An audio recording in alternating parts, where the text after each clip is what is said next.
President of India, देश का सबसे बड़ा कॉन्स्टिट्यूशनल पद। पर एक सिंपल सा सवाल, अगर प्रेसिडेंट इतना ही पावरफुल है तो हर फैसला प्राइम मिनिस्टर का क्यों होता है? और अगर प्रेसिडेंट पावरलेस है तो कॉन्स्टिट्यूशन ने उसे देश का हेड क्यों बनाया? मुझे राष्ट्रपति के रूप में चुनकर देश की सेवा करने का अवसर प्रदान किया। दृष्टिकोण को प्राथमिकता दी है। आज बात होगी प्रेसिडेंट के उस पावर की जो दिखाई नहीं देती, लेकिन जब यूज होती है तो पूरा सिस्टम रुक कर सोचता है। हमें अक्सर ये बताया जाता है प्रेसिडेंट सिर्फ साइन करता है, फाइल आई, साइन हुआ, काम खत्म। पर सोचिए, क्या इतना बड़ा कॉन्स्टिट्यूशन सिर्फ एक रबर स्टैंप के लिए पूरा चैप्टर लिखेगा? अगर प्रेसिडेंट बस साइन ही करता तो ओथ में ये लाइन क्यों होती? I will preserve, protect and defend the constitution. सवाल ये नहीं है प्रेसिडेंट साइन करता है या नहीं, सवाल ये है क्या वो सिर्फ साइन करने के लिए बना है? कॉन्स्टिट्यूशन के मुताबिक प्रेसिडेंट है हेड ऑफ द स्टेट, मतलब देश का ऑफिशियल चेहरा, देश का सिग्नेचर। आर्मी के चीफ होते हैं पर सुप्रीम कमांडर का नाम प्रेसिडेंट होता है। देश का हर बड़ा फैसला प्रेसिडेंट के नाम पर होता है, पर फिर भी रोज की पावर प्राइम मिनिस्टर के पास होती है। क्यों?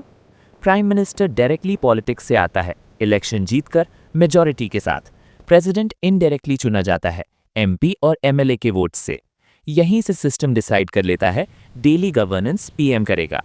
आर्टिकल 74 कहता है प्रेसिडेंट को कैबिनेट की सलाह माननी होती है, पर आर्टिकल 74 एक और बात भी कहता है जो अक्सर हेडलाइन नहीं बनती।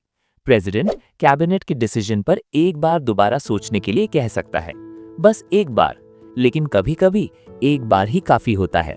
प्रेसिडेंट किसी भी बिल को साइन करने से पहले वापस भेज सकता है। सोचिए, पार्लियामेंट ने लॉ पास कर दिया, गवर्नमेंट रेडी है और प्रेसिडेंट कह देता है इस पर दोबारा विचार कीजिए। हंग पार्लियामेंट हो, जब क्लियर मेजॉरिटी ना हो तो पीएम कौन बनेगा ये फैसला प्रेसिडेंट करता है। इमरजेंसी लगे, ऑर्डिनेंस आए या किसी को माफी मिले, आखिरी सिग्नेचर प्रेसिडेंट का होता है। प्रेसिडेंट रोज पावर यूज नहीं करता, पर जब करता है तो पावर सबको याद आ जाती है। 1970s के बाद इंडिया ने एक चीज क्लियर की, देश को स्टेबिलिटी चाहिए।